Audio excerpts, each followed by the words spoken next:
In this video, I'll demonstrate how to perform a one-sample t-test within the SPSS platform and how to report corresponding results of such in APA format. I'm going to assume for this lecture that you're familiar with this methodology and when its application is appropriate.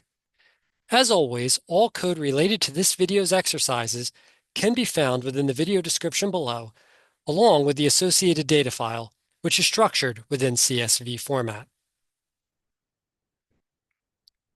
So for our example, which will illustrate the application, a high school gym instructor measures how many push-ups each individual student can perform on the school's intramural day.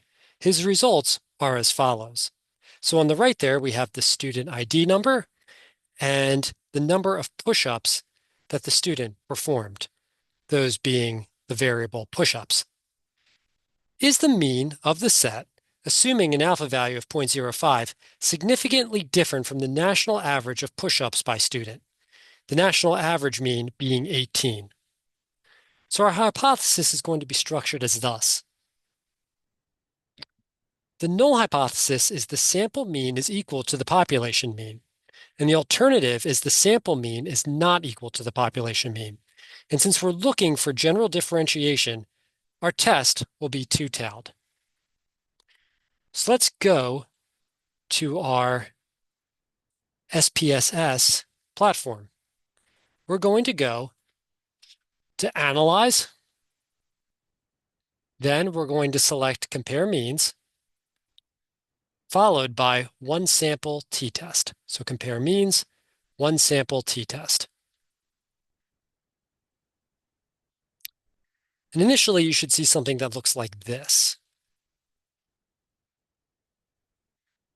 You need to select the test variable. This is the variable which contains the most recent observations. So we're going to select push-ups, and we're going to click this button here and move it to the right. Our test value is going to be the previously observed mean. That was for the national average, which was 18. So our test value is 18. That's the previously observed mean. Now, if we select options, that will allow us to select our confidence interval percentage. Now, our confidence interval percentage is going to be the default, which is 95%. And the reason it's 95% is because our alpha value is 0.05. So confidence interval is going to equal 1 minus the alpha value, which is 0.05, and that gives us 0.95. So our confidence interval then as a percentage is 95%. And that's what it will be by default. But if you use something different, a different alpha value, you can set this to whatever is necessary. So with all of these options selected, go ahead and click OK. And what you should receive is some output results in your SPSS output window.